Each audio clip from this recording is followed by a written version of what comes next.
সুপ্রিয় দর্শক, স্বাগত সবাইকে সংলাপ প্রতিদিনে আমাদের সরাসরি আয়োজনে। আমি জহিরুল আলম আজ আপনাদের সঙ্গে আছি। প্রিয় দর্শক, বিশ্বব্যাপী উত্তাল প্রতিবাদে, ইসরায়েলি গণহত্যার বিরুদ্ধে, গাজা ইসরায়েলি আগ্রাসনের প্রতিবাদে আজকে দেশের বিভিন্ন স্থানে, রাজধানী ঢাকা সহ প্রচণ্ড বিক্ষোভ হয়েছে। মার্কিন দূতাবাসের কাছেও বিক্ষোভ হয়েছে। বিভিন্নভাবে বিক্ষোভের ভাষা ইসরায়েলের এই অনাকাঙ্ক্ষিত এবং এই ভয়াবহ গণহত্যা এবং এই আগ্রাসন অবিলম্বে বন্ধ করার জন্য প্রতিবাদ জানানো হয়েছে এবং ইসরায়েলকে রেড কার্ড দেখানো হয়েছে বিভিন্ন প্ল্যাকার্ডের মাধ্যমে। নিপীড়িত মানুষের পাশে দাঁড়ানোর জন্যই এই প্রতিবাদ।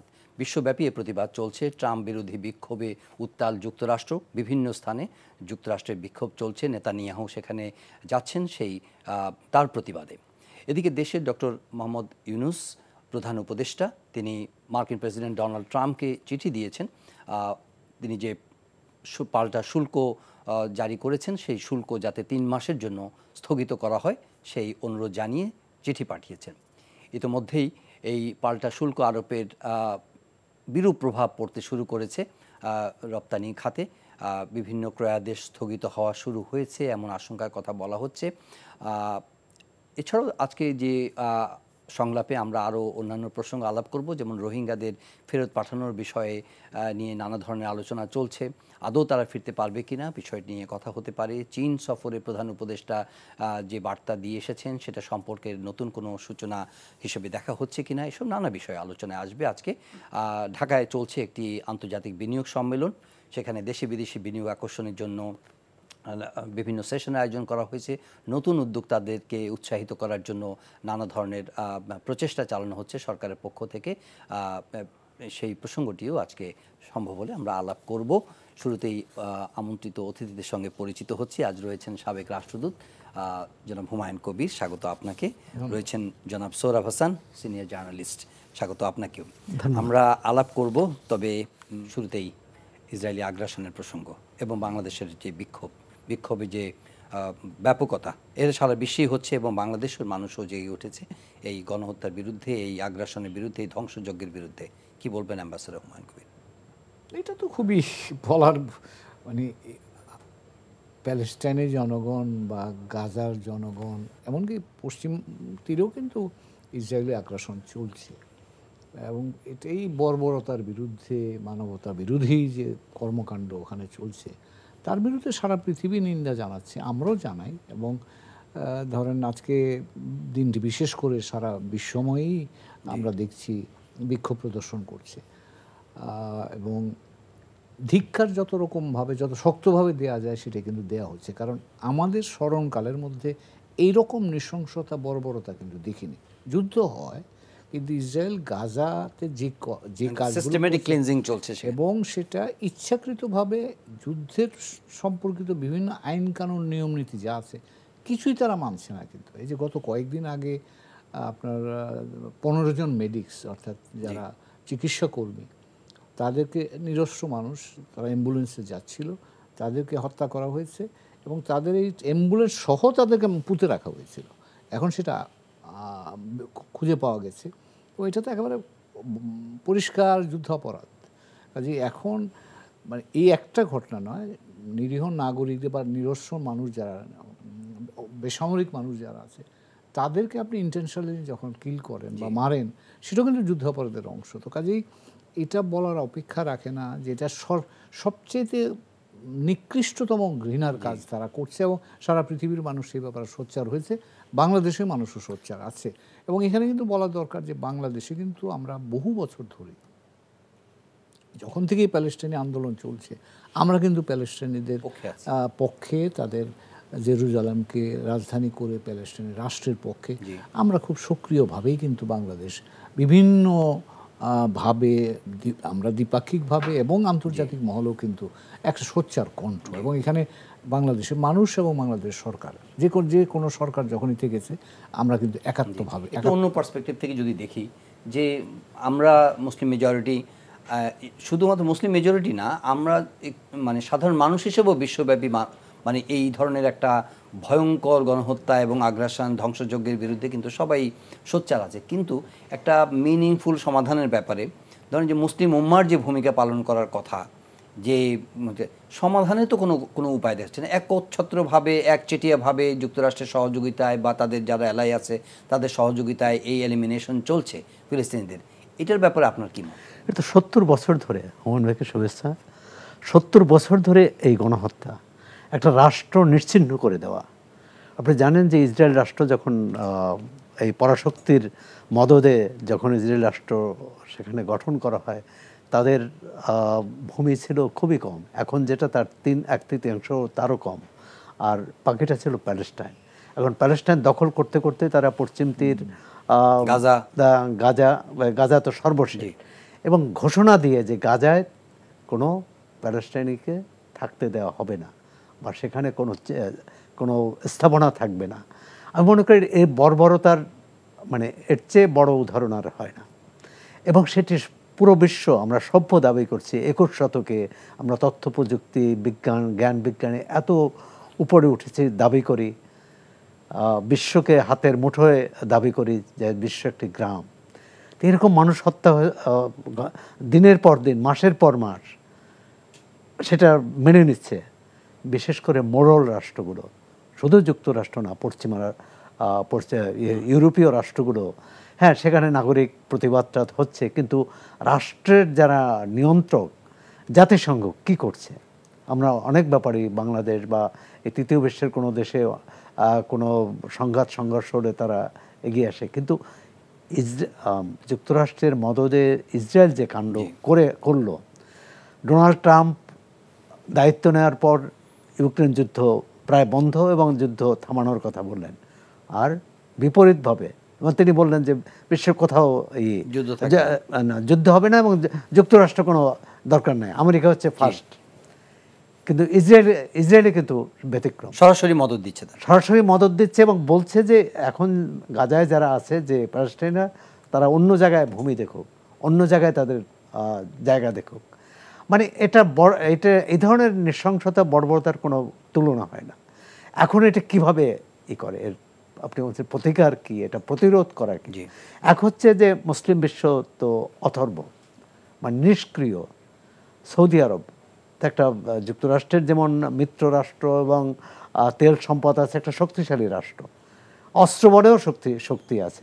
মিশর একটা বড় রাষ্ট্র মধ্যপ্রাচ্যের, অন্য দেশ, কিন্তু কারো কোনোই নেই, শুধু ইরান ছিল। ইরানকেও তো মানে কি বলে, এক ধরনের অথর্ব করে দিয়েছে, নিষ্ক্রিয় করে দিয়েছে, এবং সেখানে পুরো মধ্যপ্রাচ্যে এক ধরনের মানে গোলযোগ অবস্থা দিয়ে রাখাই হয়েছে প্যালেস্টাইনিদের এখান থেকে নিশ্চিহ্ন করার জন্য। একসময় 70 এবং 80-র দশকে বিশেষ করে, মানে আমরা তো প্রায় প্রতিদিনই বা প্রতি মাসেই এই প্যালেস্টাইনিদের সংহতি জানিয়ে তাদের এখানে সভা হতো, মিছিল হতো, এবং সেটা করতো কিন্তু বেশিরভাগ ক্ষেত্রে বামপন্থীরা। তো বিশ্ব থেকে বামপন্থীরা যখন দুর্বল হতে থাকলো, তখন তো এই ধরনের প্রতিবাদ কমে আসলো। আর এখন যেটা প্রতিকায়িত করার চেষ্টা করা হচ্ছে যে এটি ধর্মযুদ্ধের মতো, যে মুসলমানদের হত্যা করছে, কিন্তু মানুষ হত্যা করছে। সেখানে তারা মুসলিম জনঅধ্যুষিত, এবং মুসলিম কেন, সেখানে খ্রিস্টানও আছে, প্যালেস্টাইনিদের মধ্যে তো খ্রিস্টানও আছে। সুতরাং এটি কি করব, ওয়াইসি একটা সংগঠন, মানে আমরা নামে আছে, কাগজে আছে, কোনো কাজে নাই। কিন্তু এখানে একটা ব্যাপারে অন্য ক্ষেত্রে অন্য সময় দেখা যেত তুরস্কের একটা ভূমিকা ছিল, আচ্ছা, কিন্তু মালয়েশিয়ার একটা ভূমিকা ছিল, এই বা ইন্দোনেশিয়ার, কিন্তু এই রাষ্ট্রগুলো এবার নীরব। অ্যাম্বাসেডর হুমায়ুন কবির, আপনি এই ডিপ্লোম্যাটিক অ্যাপ্রোচ সম্পর্কে, মানে বা আর কিভাবে তাদেরকে, এই প্রতিবাদ বিক্ষোভ তো হচ্ছে, আরও হবে, কিন্তু এটা তো ফিলিস্তিনিদের রক্ষা করতে পারছে না, মানে হোয়াট ইনস্ট্রুমেন্টস আলস দেয়ার টু মানে সেভ দিস পিপল?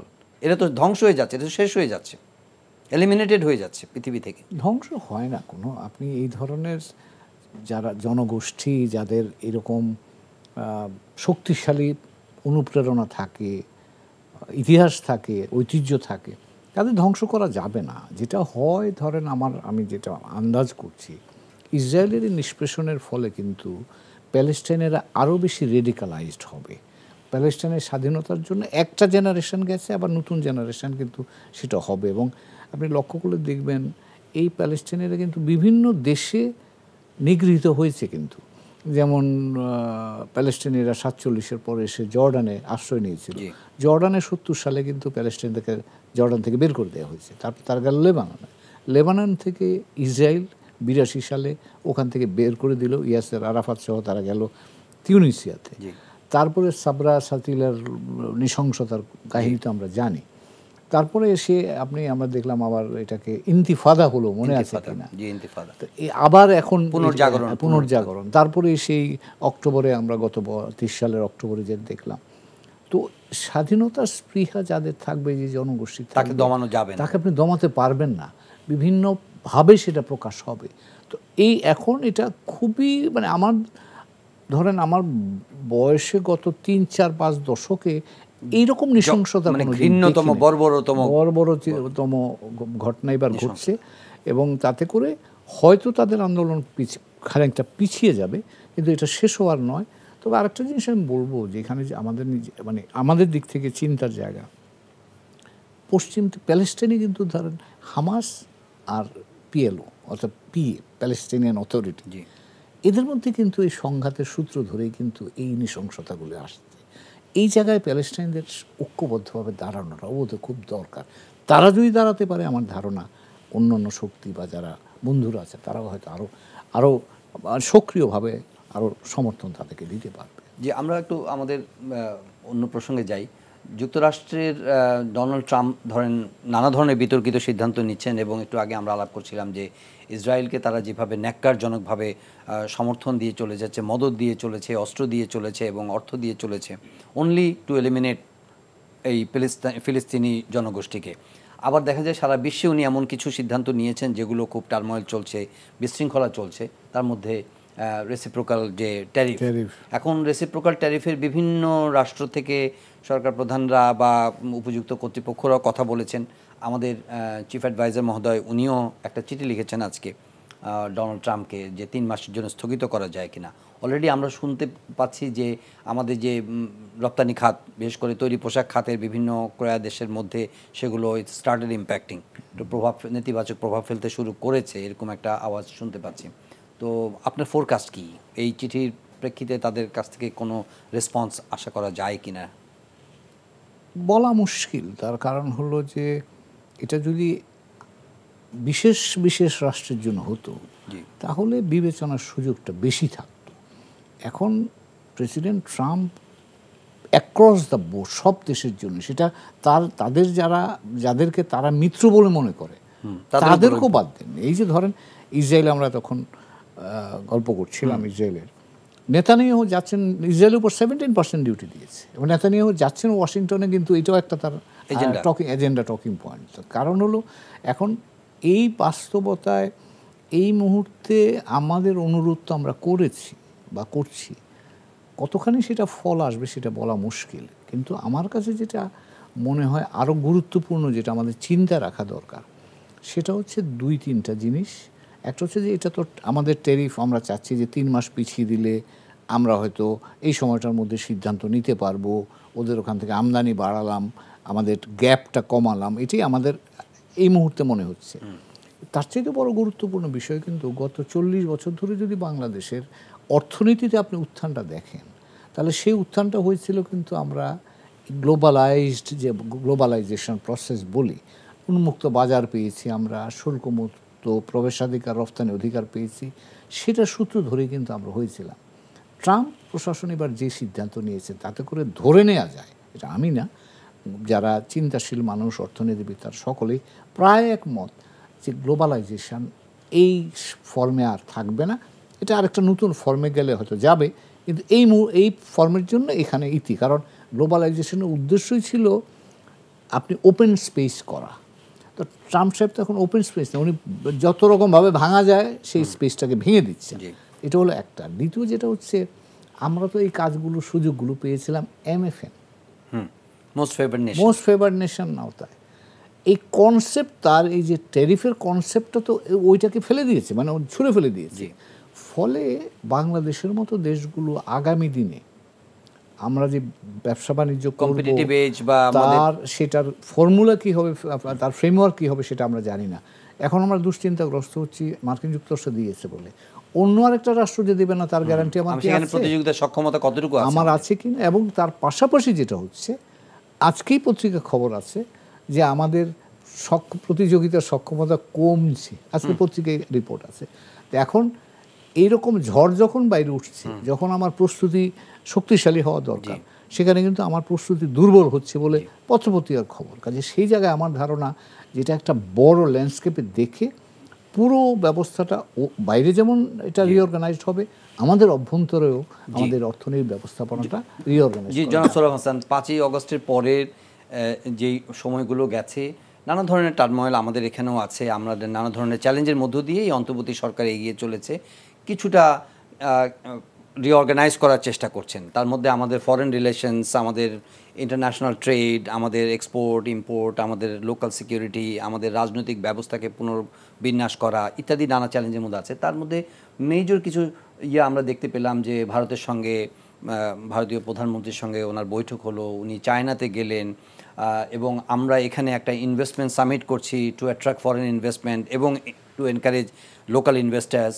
মানে এগুলোকে আপনি কিভাবে দেখেন, যে যেটা বললেন যে যদিও আমরা প্রতিযোগিতার সক্ষমতায় পিছায় যাচ্ছি, কিন্তু আমরা কি কোনো মানে পজিটিভ ডিরেকশনের দিকে যাচ্ছে কি না টুয়ার্ডস প্রতিযোগিতার সক্ষমতা? না, একটা দৃষ্টি তো আছে, দৃষ্টিটা পজিটিভই বলবো এবং সুদূর প্রসারী, কিন্তু চ্যালেঞ্জগুলো আমার মনে হচ্ছে যে নীতি নির্ধারকদের মাথায় কতটা আছে সে ব্যাপারে সংশয়। যেমন প্রধান উপদেষ্টা একটা চিঠি দিয়েছেন, আমি মনে করি যে এটি যথেষ্ট নয়।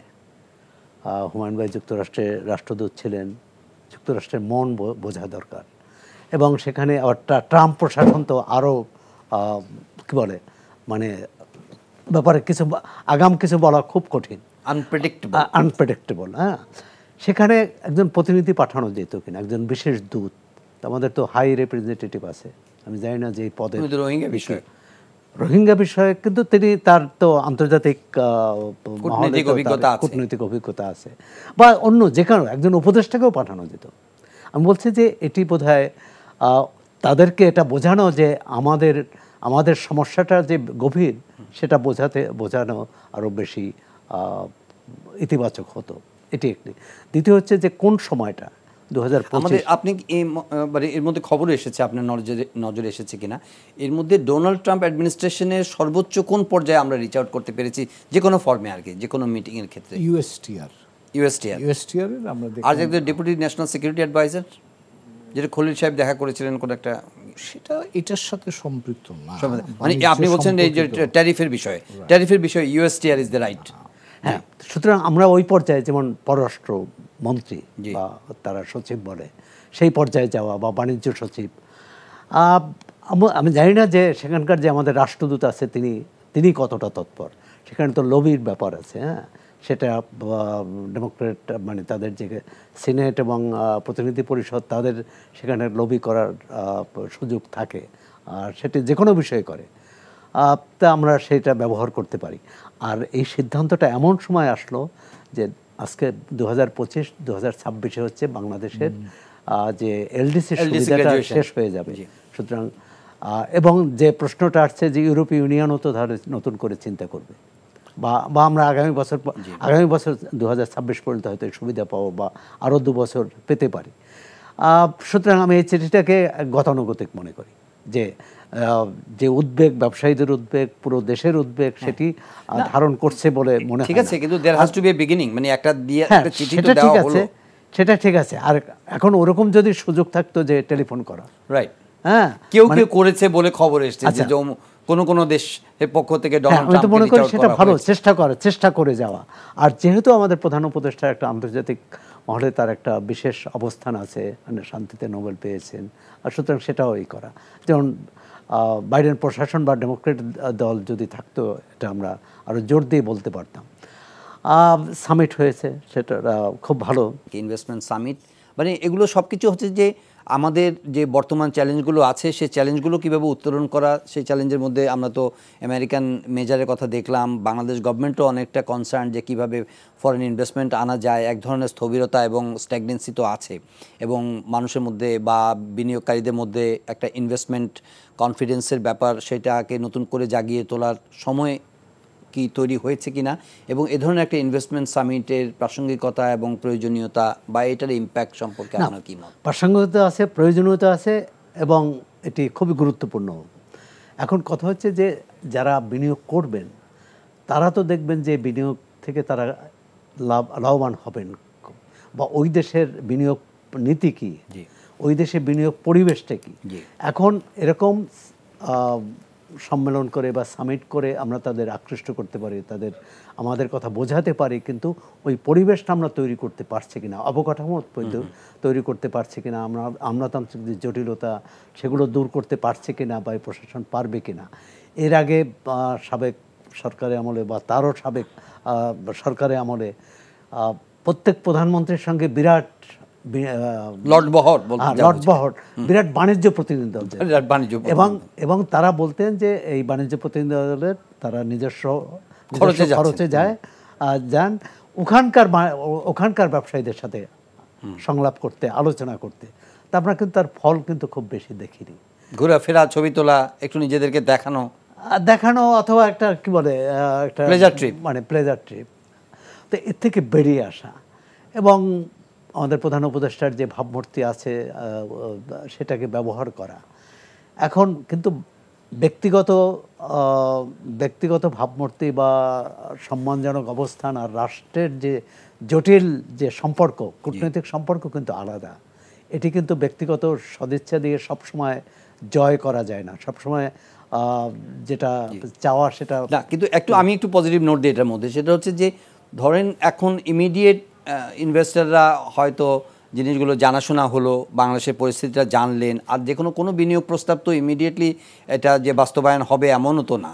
মেবি একটা এই অন্তর্বর্তী সরকারের একটা সূচনা করে দিয়ে গেলেন, একটা প্ল্যাটফর্ম তৈরি করছেন, সেই প্ল্যাটফর্মটা আগামী দিনে যে আপনি এটার সুফলগুলো পেতে থাকবেন। কিছুদিন আগে সিপিটি একটি জরিপ করেছিল, এবং এখানে জাপানি যে বিনিয়োগকারী তারা এক ধরনের ইতিনীতি দুইটাই আছে।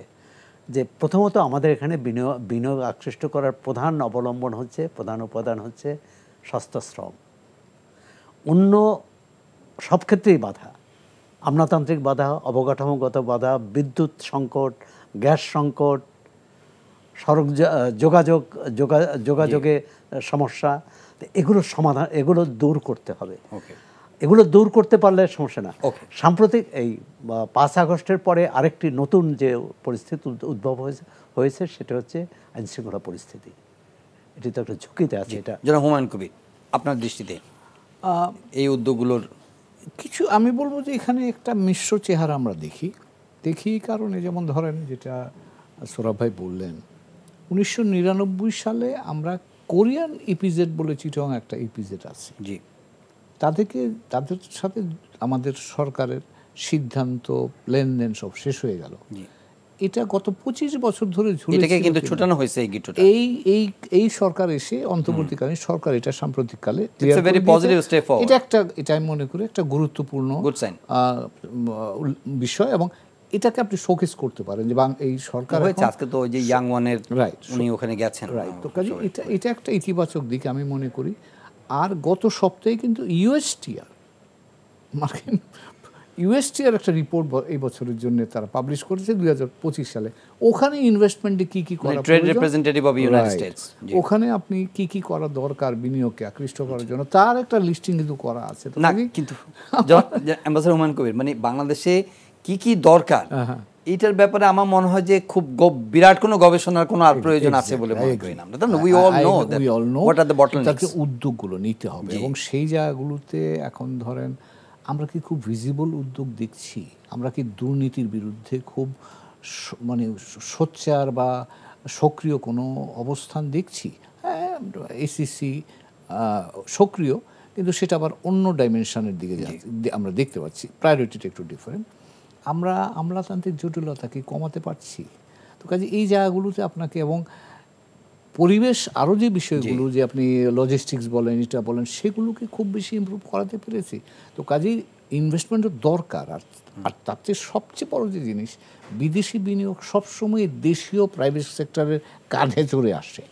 তো কাজেই দেশে আপনাকে বিনিয়োগের পরিবেশ যদি আপনি বা দেশীয় উদ্যোক্তাদের যদি আপনি আস্থা অর্জন না করতে পারেন বা তারা যদি স্বস্তিবোধ না করে, সেখানে বিদেশি বিনিয়োগকারীরাও আসে না। এবং লক্ষণীয় বাংলাদেশে গত 10 বছরে কিন্তু আমাদের অভ্যন্তরীণ মানে বেসরকারি বিনিয়োগ কিন্তু স্থির অবস্থার মধ্যে আছে, গ্রো করেনি না কোনো গ্রো। কাজে এই জায়গাগুলোতে আমি মনে করি যে সামিট একটা বড় ধরনের আয়োজন হচ্ছে, ইটস এ পজিটিভ থিং। এটা হলে সারা বিশ্বে একটা আপনি প্রোফাইল পাবেন, আকর্ষণ, লোকরা আকর্ষিত হবে। তার পাশাপাশি কিন্তু ওই আপনার বেসিক যে গ্রাউন্ড কাজ করতে সেগুলো কিন্তু একই সঙ্গে আপনাকে জিজ্ঞেস করি, সেটা হলো যে এই তো সামিটের কথা বললাম একটু আগে, সূচনা আমি বলেছি যে প্রায় অনারেবল চিফ অ্যাডভাইজারের চায়না ভিজিট, তারপরে প্রাইম মিনিস্টার মোদির সঙ্গে ওনার মিটিং, এই সব কিছু মিলিয়ে প্রফেসর ইউনূস যে নেতৃত্ব এখন দিচ্ছেন, সেই নেতৃত্বের ব্যাপারে ধরেন অনেকে হয়তো কনফিউশন, উনি কবে ভোট দিবেন, উনি ঠিকমতো চালাতে পারছেন কি না, উনি ল অ্যান্ড অর্ডার ঠিকমতো ট্যাকেল করতে পারছেন কি না, দ্রব্যমূল্য ঠিকমতো দেখছেন কি না, রাজনৈতিক একটা বন্দোবস্ত নিয়ে নানা ধরনের আলোচনা, জাতীয় ঐক্যমত্য প্রতিষ্ঠা করা নিয়ে এক ধরনের চ্যালেঞ্জ, সংবিধান তৈরি হবে কিনা নতুন করে, সবাই মিটিং করবে কিনা, ছাত্ররা বলছে যে তারা এই দাবি দেওয়া, তারা সেকেন্ড রিপাবলিক করবে, তারা জুলাই ডিক্লারেশন দিবে, তারা গণপরিষদ ভোট চাইছে, মানে নানা কিছুর মধ্যে কিন্তু প্রফেসর ইউনূসকে কিন্তু এগোতে হচ্ছে। মনে হচ্ছে যে he is becoming little comfortable with the governance issues? অভিজ্ঞতা একটা উনি তো আছেন, গত 8 মাস ধরে চেষ্টা করছেন। অনেক চ্যালেঞ্জ আছে বলা বাহুল্য। তার কারণ হচ্ছে যে কোনো স্বৈরতান্ত্রিক ব্যবস্থার যে পরের যে ঘটনা বা এটা আপনি ইমপ্যাক্ট যদি বলেন, প্রতিষ্ঠানগুলো ধ্বংস হয়ে যায়। এবং এটা সত্যি কথাই যে প্রতিষ্ঠানগুলোকে এখন আবার রিবিল্ড করতে হচ্ছে, এটা একটা বিষয়। তারপরে ধরেন যে জায়গাটায় আমার ধারণা ওনার সক্রিয়তার একটা ভিজিবল আমরা বলতে পারি ম্যানিফেস্টেশন দেখছি, সেটা হচ্ছে যে পররাষ্ট্রনীতির ক্ষেত্রে কিন্তু তিনি অনেক বেশ সক্রিয়। এখন চ্যালেঞ্জ যেটা হবে সেটা হচ্ছে ব্যক্তি প্রফেসর ডক্টর মোহাম্মদ ইউনূস আর সরকার প্রধান হিসেবে সরকারি প্রতিষ্ঠানগুলো ওনাকে কতটা ব্যাকআপ করতে পারবে তার উপর কিন্তু নির্ভর করে। আর শেষ যে কথাটা বলবো, আপনি any governance is essentially a political exercise. আপনি যে কোনো গভর্নেন্সের মধ্যে কিন্তু পলিটিক্সটা ইম্পর্টেন্ট একটা রোল। সেইটাকে আপনি কতটা ইন্টিগ্রেট করতে পারেন, কতটা ইফেক্টিভলি হ্যান্ডেল করতে পারেন, তার উপরে কিন্তু আপনার গভর্নেন্সের সফলতাটা নির্ধারিত। রাজনীতি কোন জায়গার মধ্যে আছে? আচ্ছা, এর সাথে হুমায়ুনের সাথে একটু যোগ করে তারপরে রাজনীতির প্রসঙ্গটা না, ওই আপনার চায়না, ইন্ডিয়া এগুলো যুক্ত করে যদি বলেন। না, এর মধ্যে প্রধান উপদেষ্টা যেসব দেশেই গিয়েছেন এবং বাইরের প্রতিনিধিরা এসে তার সাক্ষাৎকার নিয়েছেন, সবার ক্ষেত্রে একটি প্রশ্ন, একটি কমন প্রশ্ন, সেটা হচ্ছে নির্বাচন কবে হবে। তো সুতরাং এই বিনিয়োগ, ব্যবসা বাণিজ্য, দ্বিপক্ষীয় বহুপক্ষীয় সম্পর্কটা কিন্তু নির্বাচনের উপর নির্ভর করবে। সুতরাং সরকারের অনেক উদ্যোগ আছে। আমি মনে করি যে এই নির্বাচনটি কবে হবে এই ব্যাপারে এখনও এটার মধ্যে কি ওনার কি একটু হালকা ডিপার্চার কি দেখেছেন কিনা জানি রিসেন্ট বক্তব্যে, সাক্ষাৎকারে, যে প্রথমে তো খুবই জোর দেওয়া হচ্ছিল যে না, ডিসেম্বরের মধ্যে নির্বাচন দিয়ে উনি চলে যেতে চান, ওনার বেশি দিন থাকার ইচ্ছা নেই ডিসেম্বরে। আবার এখন তো একটু অনেকেই মনে করে, বিশেষ করে বিএনপি তো প্রকাশ্যেই অভিযোগ করেছে যে সরকারের আগের যে অবস্থান ছিল সেই অবস্থান নেই, এবং আদৌ তারা সংশয় প্রকাশ করছে নির্বাচনই হবে কিনা। এবং বিশেষ করে সামাজিক যোগাযোগ মাধ্যমে এখন দু ধরনেরই ছিল। কিছুদিন আগ পর্যন্ত ছিল যে নির্বাচন ডিসেম্বরে না জুনে না মার্চে, এটা এখন হচ্ছে যে সামাজিক যোগাযোগ মাধ্যমে না, যে প্রচারটা বেশি, 5 বছরের জন্য মোহাম্মদ ইউনূসকে প্রধানমন্ত্রী হিসেবে দেখতে চাই। এখন 5 বছরের জন্য মানে অন্তর্বর্তী সরকারের প্রধান উপদেষ্টা না, নির্বাচন হলে প্রধানমন্ত্রী হবেন কি করে? তাকে প্রধানমন্ত্রী, তার মানে সরকারে নির্বাচিত সরকারে তাকে প্রধানমন্ত্রী হিসেবে দেখতে চান।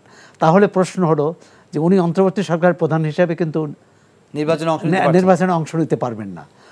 তাহলে কিন্তু অন্য একটা সরকার আসতে হবে, এটা একটি জটিলতা।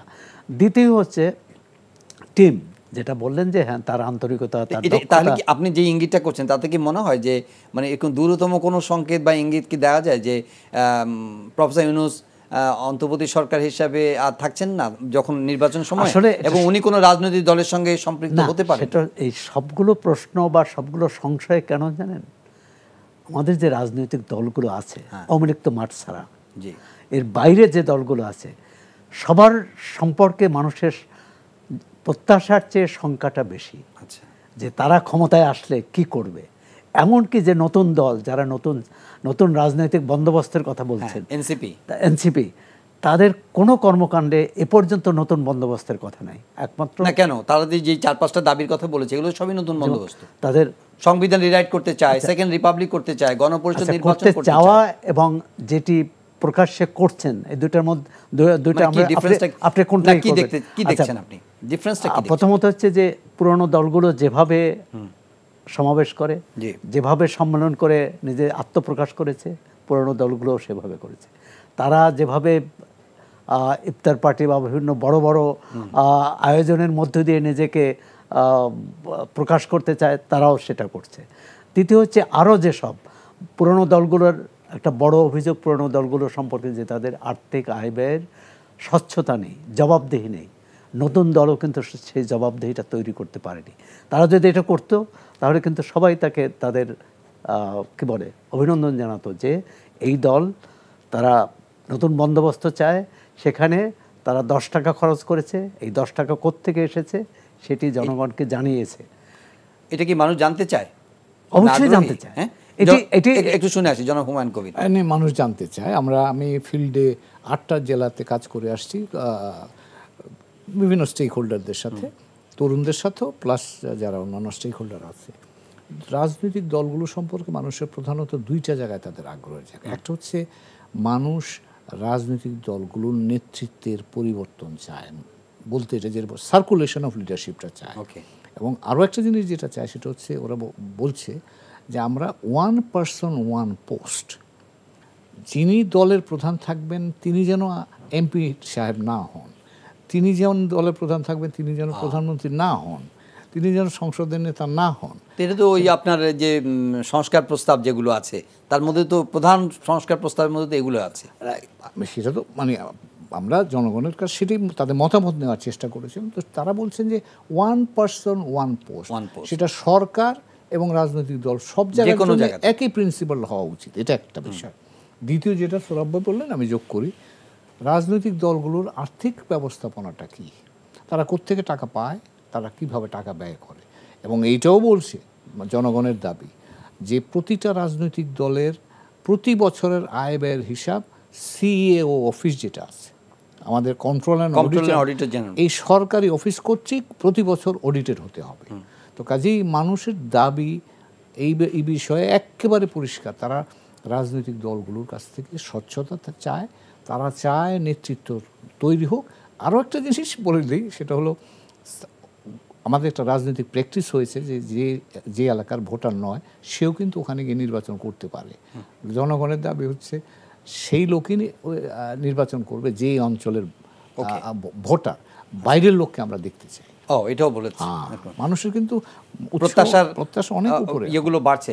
একটা অথরিটেরিয়ান, একনায়কতান্ত্রিক, স্বৈরতান্ত্রিক, ফ্যাসিবাদী রাষ্ট্র ব্যবস্থা থেকে উত্তরণের পরে যে সময়টা আমরা ইতিমধ্যে পার করলাম, অনেক রাজনৈতিক চিন্তা, ধ্যান ধারণা, আশা প্রত্যাশা, নতুন বন্দোবস্ত, নানা ধরনের আলোচনা আছে, চ্যালেঞ্জের কথা আমরা বলছি।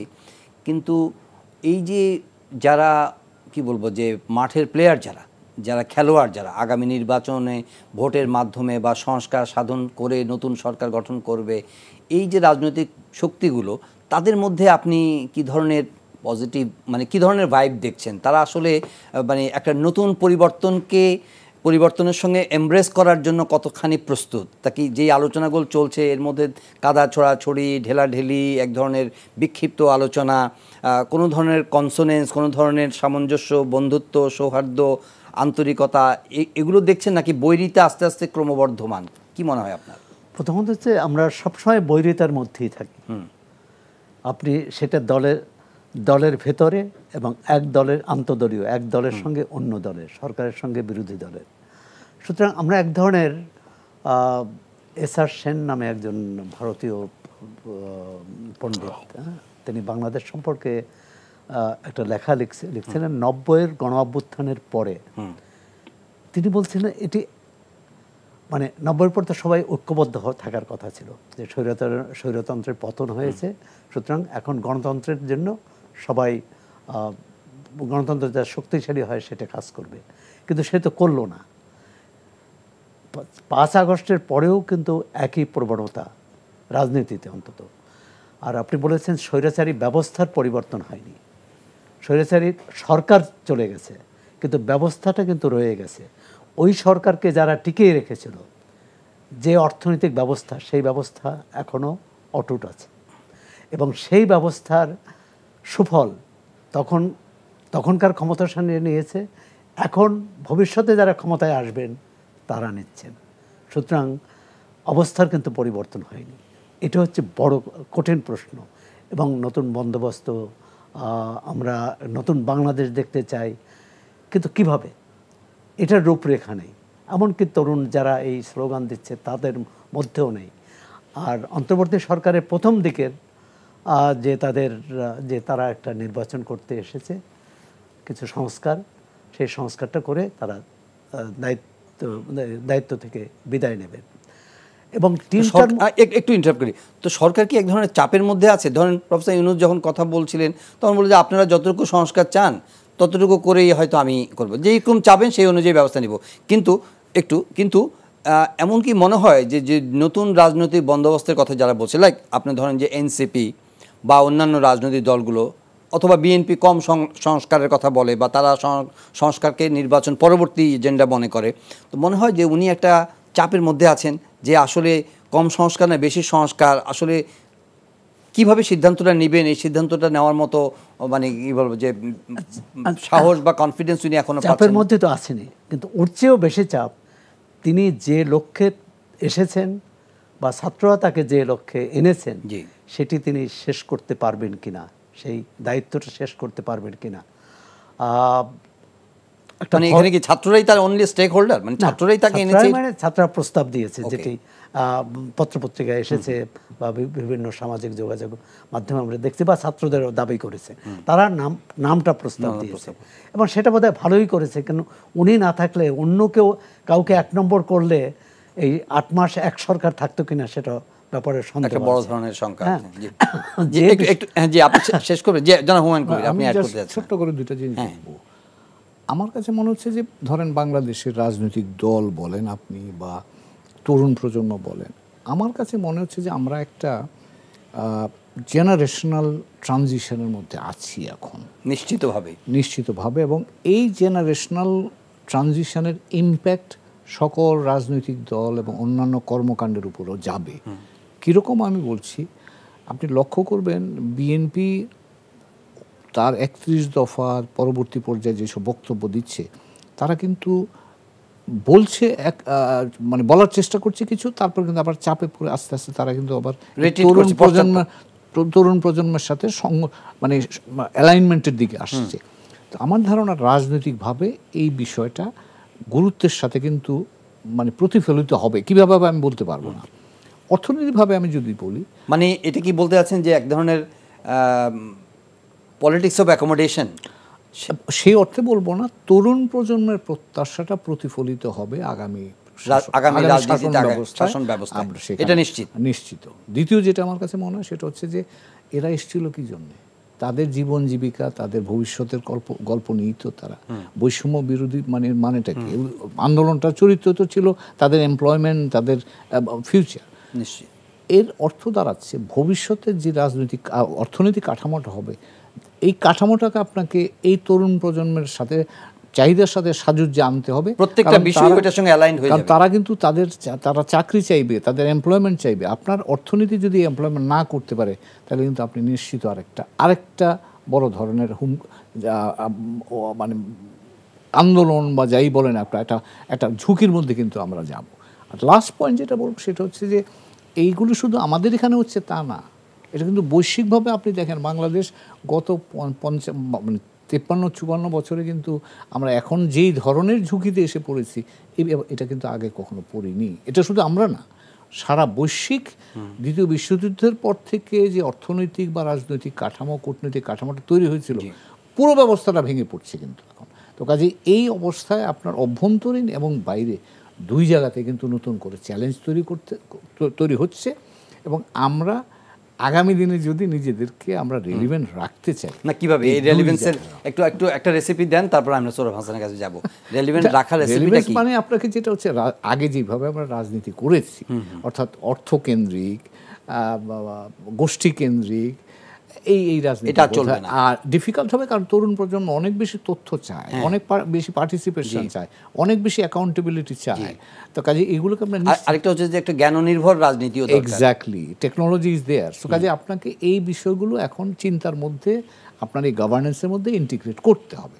এটা করতে হবে, এবং এটা যদি আমরা করতে পারি এবং যদি রিফর্ম, ইকোনমিক রিফর্মগুলো আমরা করতে পারি, তাইলে আপনি বাইরের পৃথিবী। কিন্তু এটার সঙ্গে তো আরেকটা চ্যালেঞ্জের কথা আপনি বললেন না, সেটা হলো যে ধরেন বৈশ্বিক যে বাস্তবতার কথা বলছেন, সেই বৈশ্বিক বাস্তবতায় আমরা তো এর বাইরে নই, আমরা গ্লোবাল ভিলেজের লোক। এখন ধরেন যে বাংলাদেশের পরিবর্তনকে স্বাগত জানিয়েছে সারা বিশ্ব থেকে, পরিবর্তন স্বাগত এসেছে, কিন্তু একই সঙ্গে আবার কনসার্নগুলো তৈরি হচ্ছে। যেমন নিউ ইয়র্ক টাইমসের সাম্প্রতিক প্রতিবেদন, সেখানে কিন্তু একটা উগ্রপন্থার বিরুদ্ধে কিন্তু এক ধরনের বক্তব্য চলে এসেছে, এবং সেটা it has been already felt. আমি সে কথা তো বললাম, তরুণ প্রজন্ম যদি হতাশ হয় তাহলে সেই আশঙ্কা থাকছে। তরুণ প্রজন্মের প্রত্যাশা আছে, প্রত্যাশার বিপরীতে কিন্তু হতাশারও সুযোগ আছে। কাজে আমরা যদি তাদের হতাশাকে, তাদের প্রত্যাশাটাকে পূরণ করতে পারি, তাহলে এটা ইতিবাচক দিকে যাবে। যদি সেটা আমরা না করতে পারি, তাহলে সেই ধরনের আশঙ্কার যারা সৌরভ হাসান, তরুণ প্রজন্ম ফোকাসড, যে পরিবর্তন আসছে এটাকে এমব্রেস করা, এটাকে মেনে নেওয়া, এবং এটাকে ডিনায়ালের মধ্যে না যাওয়া। এই ডিনায়ালের মধ্যে যাওয়া গেলেই আমরা আবার নতুন করে হতাশার মধ্যে পড়ে যেতে পারি। হয়তো প্রত্যাশার কথা বলছেন, এবং নতুন কি বলে, নতুন একটা যুগের সূচনা হোক এটি, এবং সেটা নতুন তরুণরাই করতে পারে। এটাই হচ্ছে আমরা মনে করি পুরনরা ব্যর্থ হয়েছে। কিন্তু গত 8 মাসের তরুণ যে প্রজন্ম, এই প্রজন্মের প্রতিনিধিরা, যারা প্রতিনিধিরা পুরো প্রজন্ম নয়, যারা নেতৃত্ব দিলেন, এবং নেতৃত্ব দেওয়ার পর নতুন দল করলেন, অন্য সংগঠন করলেন, আপনি যে ডানপন্থার ঝোঁকের কথা বললেন, এটি কিন্তু আমাদের শঙ্কিত করে। কারণ এই তরুণ প্রজন্মের সঙ্গে, আগে তো পুরনো প্রজন্মের সঙ্গে তরুণ প্রজন্মের দূরত্বটা ছিল, এখন যে নেতৃত্ব, এই ছাত্র নেতৃত্ব যারা নতুন দল করেছে, তাদের সঙ্গেও সম্ভবত বৃহত্তর তরুণ প্রজন্মের একটা দূরত্ব তৈরি হয়েছে। আপনি যারা আন্দোলনে ছিল, তাদের একটা বড় অংশ কিন্তু নিষ্ক্রিয় হয়ে গেছে। একটা হচ্ছে যে আন্দোলনটা ছিল মূলত স্বৈরাচারের পতন, স্বৈরাচারকে ক্ষমতা থেকে বিদায় করা। এরপর পথ মত নিয়ে কিন্তু নানামুখী তৎপরতা, নানামুখী চিন্তা। আপনি যে এই যে উগ্রপন্থার কথা বললেন, উগ্রপন্থা এই আন্দোলনকারীদের মধ্যে আছে, আবার বামপন্থী তরুণরাও এই আন্দোলনকারীদের মধ্যে আছে, মধ্যপন্থার তরুণরা এই আন্দোলনকারীদের মধ্যে আছে। সুতরাং এমনকি প্রচলিত রাজনৈতিক ধারায় যারা বিশ্বাসী, বিএনপি, জামাত, তাদের তরুণ প্রজন্ম এটার সঙ্গে আছে, তাদের তরুণরাও এটার সঙ্গে ছিল। এখন কিন্তু ভাগ হয়ে গেছে, এখন কিন্তু তাদের মধ্যে আর সেই ঐক্যটা নেই, এখন মতানৈক্যটাই বেড়েছে। এখন এটি আবার ঐক্যে নিয়ে আসা, যেটি ধরেন এই সংস্কার নিয়ে যে জাতীয় ঐক্যমত্য কমিশন হলো, এবং তার একটা চেষ্টা, কিন্তু আমি খুব আলো দেখছি না, মানে সুরঙ্গের শেষে আলো দেখছি না। এই কারণে এই দেখুন, তরুণ প্রজন্ম বলছে যে আগে কি বলে, গণপরিষদ নির্বাচন হবে, আগে বিচার হতে হবে, তার আগে সংস্কার হতে হবে, কিন্তু দেখতে চাই। কিন্তু ইতিমধ্যে প্রথম আলোয় আজকের প্রতিবেদন আছে যে 39টি নির্বাচনী আসনে তারা নির্বাচনী প্রচার, পরোক্ষ নির্বাচনী প্রচার শুরু করেছে, অর্থাৎ ঈদের ছুটিতে। আর বিএনপি, জামাত বা অন্য দল তো করছেই। সুতরাং একটা লক্ষ্য বোধহয় সংকীর্ণ হয়ে যাচ্ছে, লক্ষ্যটা বিস্তৃত ছিল না, বিস্তৃত করতে পারেনি তারা। আরেকটি যেটা, গত 8 মাসে যদি ধরুন বাংলাদেশে প্রতি বছর 25 লাখ লোক কর্মবাজারে প্রবেশ করে, তরুণ, তার মধ্যে যদি গত 8 মাসে 20 লাখ প্রবেশ করে থাকে, কয়জনের চাকরি হয়েছে, বরং অনেকে চাকরি হারিয়েছে। শুধু ইউএস এইড যে এই প্রকল্প বন্ধ হয়েছে সেখানে 1 লাখ সামগ্রিকভাবে 1 লাখ কর্মী বেকার হয়েছে। সুতরাং আমাদের অনেকগুলো কারখানা বন্ধ হয়েছে, শতাধিক কারখানা বন্ধ হয়েছে। আচ্ছা, একটু ধরুন একজন স্বৈরাচারের দোসর বা স্বৈরাচারীর সাবেক মন্ত্রী, তার আপনি কারখানা পুড়িয়ে দেওয়ার কি যুক্তি থাকতে পারে?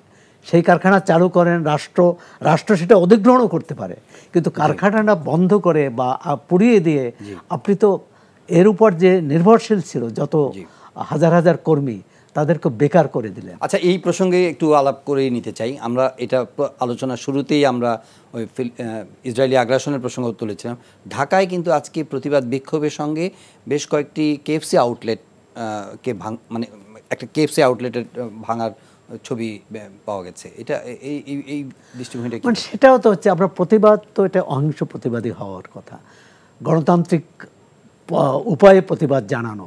এখন আপনি কেএফসি আউটলেট বন্ধ করলেন বা আপনি ইন্টারনেট কি বলে মার্কিন যে কোনো প্রোডাক্ট বয়কট পণ্য বর্জন করলেন, তার প্রতিক্রিয়া কি হবে?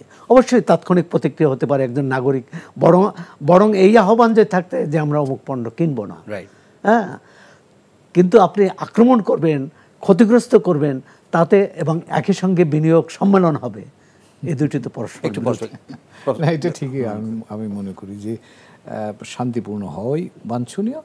কেউ বয়কট করার ইচ্ছা করলে কেউ সেটা করতেই পারে, সেটা রাখা উচিত। আর আরেকটা জিনিস মনে রাখতে হবে যে গণতান্ত্রিক, আমরা তো গণতন্ত্র উত্তরণের জন্যই এই আন্দোলন যাবতীয় কিছু হচ্ছে। গণতান্ত্রিক ব্যবস্থা সহনশীলতাটা খুব জরুরি, দরকার। আর এটা তো ওভারনাইট প্রডিউস হবে না, কিন্তু এটার একটা যাত্রা তো শুরু করতে হবে। কিন্তু গণতান্ত্রিক সহনশীলতা মানে টলারেন্সের কথা যেটা বলছেন, সেটা কি আমরা চর্চা করতে শুরু করেছি, নাকি আমরা আস্তে আস্তে আরও আবার অসহিষ্ণু, আবার কাদা চড়াচড়ি, আবার একজন আরেকজনের বিরুদ্ধে লেগে যাচ্ছি এবং চরিত্র হননের প্রসঙ্গ আসছে? মানে আমি বলবো যে আপনাদের এখান থেকেই মানে ধার করে নিয়ে এখনই সময় এটা শুরু করেন। তার কারণ হচ্ছে, এখন যদি আপনি শুরু করেন তাইলে অন্যেরা হয়তো সেটা করতে একটা বাধ্যবাধকতা বোধ করবে। আর এখন যদি শুরু না হয়, রাজনৈতিক সরকারগুলো আসলে প্রতিযোগিতা, প্রতিদ্বন্দ্বিতার সম্ভাবনাটা বেশি। আমি আরেকটা বিষয় কিউরিয়াস, এই যে বেস্ট প্র্যাকটিসেসের কথা বললেন, গণতন্ত্রে তো আসলে বেস্ট প্র্যাকটিসেসগুলো তো আস্তে আস্তে রপ্ত করতে হবে, এবং আমরা যখন যারা সফল দেশগুলো আছে গণতান্ত্রিক চর্চার ক্ষেত্রে, তাদের উদাহরণগুলো দেখাই এবং সেগুলো তারা বছরের পর বছর ধরে তারা এগুলো একটা জায়গায় এসে পৌঁছেছে। এখন আমাদের যে সরকার, অন্তর্বর্তী সরকার আসছে, এদের মধ্যেও কিন্তু অনেক প্রাজ্ঞ, অনেক জ্ঞানী গুণী মানুষ আসছেন যারা ওয়েস্টার্ন কান্ট্রি থেকে আমাদের এখানে এসেছেন, এবং তাদেরকে আনা হয়েছে, তাদেরকে আমন্ত্রণ জানানো হয়েছে যে আমাদেরকে বেস্ট প্র্যাকটিসেসগুলো যাতে ওনারা আমাদেরকে কিছুটা বুঝাতে পারেন। আপনার কাছে কি মনে হয় যে কতটা? গণতন্ত্রের আওয়াজ দিলেই কিন্তু গণতন্ত্র প্রতিষ্ঠিত হয় না। গণতান্ত্রিক আচরণের মধ্য দিয়ে অন্যকে গণতন্ত্রে উদ্বুদ্ধ করা যায়। সেক্ষেত্রে যদি বলেন অন্তর্বর্তী সরকারের তো চেষ্টা আছে, কিন্তু রাজনৈতিক দলগুলোর আচরণে কিন্তু সেটা প্রতিফলিত হয় না। এবং আপনি যে কথাগুলো বললেন যে প্রতিদিন একে অপরকে কি ভাষায় সম্বোধন করেন, এমনকি তরুণ এবং প্রবীণ, মানে নতুন দল এবং পুরনো দলের মধ্যেও ঝগড়াটা কিন্তু এক ধরনের অনেক সময় সীমা ছাড়িয়ে যাচ্ছে। কেউ কাউকে সম্মান দিয়ে কথা বলছে না, যে একজন বয়োকনিষ্ঠ হলেও তার সম্মান পাওয়ার অধিকার আছে, আর প্রবীণ যে তার তো আছেই।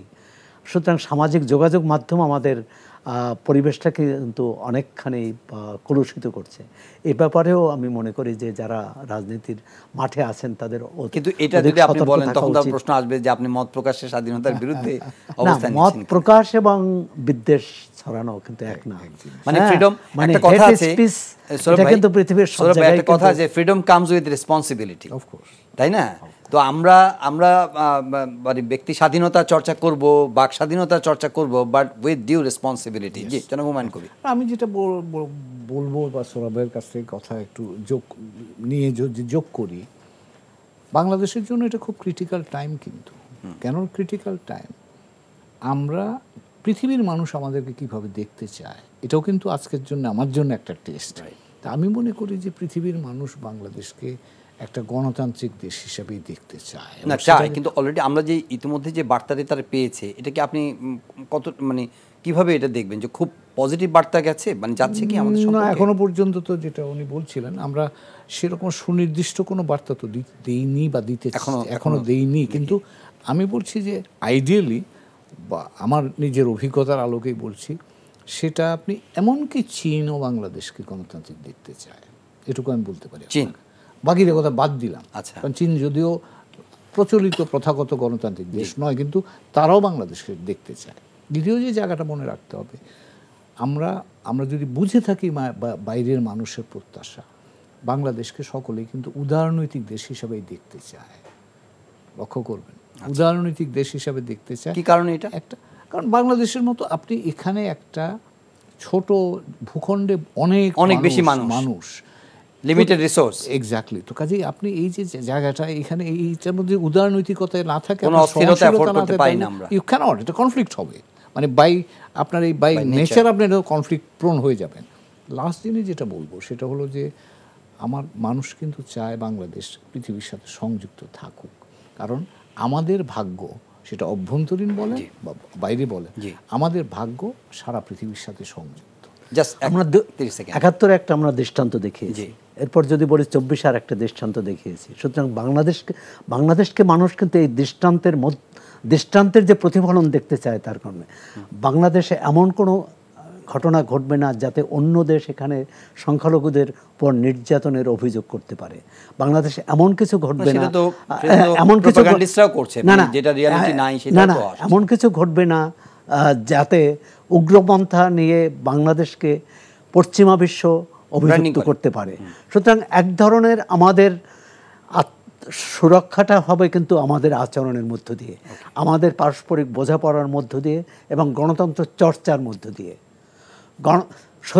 স্বৈরতন্ত্রকে সরানো যত কঠিন, তার চেয়ে বেশি কঠিন হচ্ছে গণতন্ত্র উদ্ধার করা। জি, ধন্যবাদ জনাব সরওয়ার হাসান, ধন্যবাদ জনাব হুমায়ুন কবির। প্রিয় দর্শক, শেষ কথা থেকেই ধার নিয়ে বলছি, নিশ্চয়ই সহনশীলতার মাধ্যমে, গণতান্ত্রিক চর্চার মাধ্যমে আগামীর ভবিষ্যৎকে আমরা সুরক্ষিত করব এবং বাংলাদেশের মানুষ যে প্রত্যাশা নিয়ে স্বৈরশাসককে বিদায় করেছে, যে ফ্যাসিবাদী সরকারের পতন ঘটেছে, এরপরে যে সময়টা এসেছে আমাদের প্রস্তুতির সময়, আমাদের নতুন করে এগোবার সময়, আমাদের জনগণের অধিকার প্রতিষ্ঠার সময় এবং অর্থনৈতিকভাবে স্বাচ্ছন্দ্য তৈরির সময়, একই সঙ্গে একটা উদার নৈতিক দেশ গড়ে সারা বিশ্বের সঙ্গে যোগাযোগ স্থাপন করার মাধ্যমে এগিয়ে চলার সময়, সেটিকে যাতে আমরা সবাই কাজে লাগাই। অযথা আমাদের বিবাদ, বিসংবাদ, বিভাজনের মধ্য থেকে আমরা যাতে দেশের প্রতি অবিচার না করি এবং অনিশ্চয়তার পথ যাতে আর প্রশস্ত না করি, আমরা সঠিক পথে এগিয়ে চলি এবং দেশকে আমরা সবাই যার যার অবস্থান থেকে শুভকামনা জানাই এবং সবাই কন্ট্রিবিউট করি, কাজ করি সেই আলোকে। সবাই ভালো থাকবেন, দেখা হবে আবারও সংলাপ প্রতিদিনে। আজকের মতো বিদায় নিচ্ছি। এই অনুষ্ঠানটি আপনি অনলাইনে দেখতে পারেন, ভিজিট করুন ntvbd.com। এছাড়া ইউটিউব ভেরিফাইড ফেসবুক পেজেও আমাদের জনপ্রিয় অনুষ্ঠান খবরের আপডেট আপনারা জেনে নিতে পারেন।